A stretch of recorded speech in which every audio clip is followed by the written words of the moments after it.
v dnešnej dobe je vzácne, aby sa mladí ľudia, aby to dotiahli vlastne do konca pre ten oltár a tak ďalej. Čiže som veľmi rád, že na ten inštitút manželstva nezanevreli a veria tomu. Hej? Takže aby im tá viera vydržala na celý život.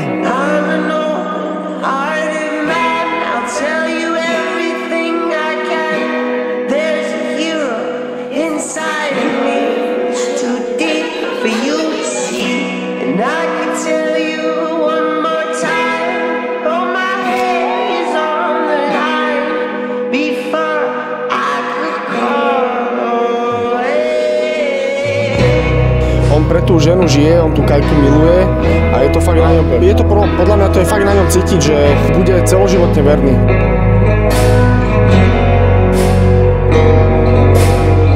Ja si myslím ale, že vy dvaja ste stelesnenie toho, že láska existuje a že dúfam, že vám to naozaj dlho vydrží a že nám konečne prinesiete do života malého keksika Bršala. Keksika Bršala.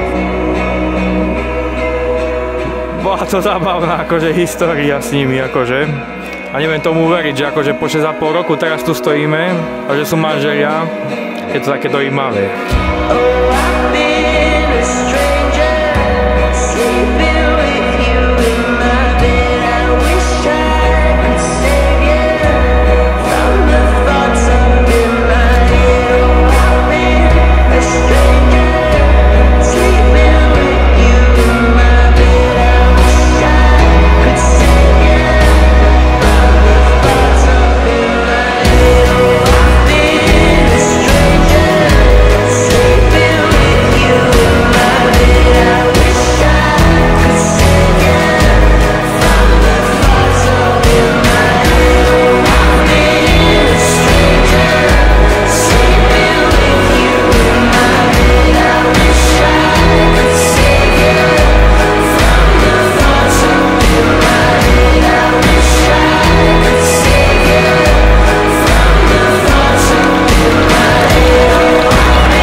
Kvapka, 40 dní kvapka.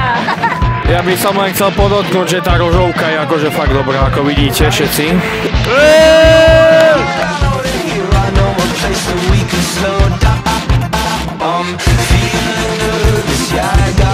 Prvá pusa Kristiana s Karou bola medzi sviňami u Joža Kučeru.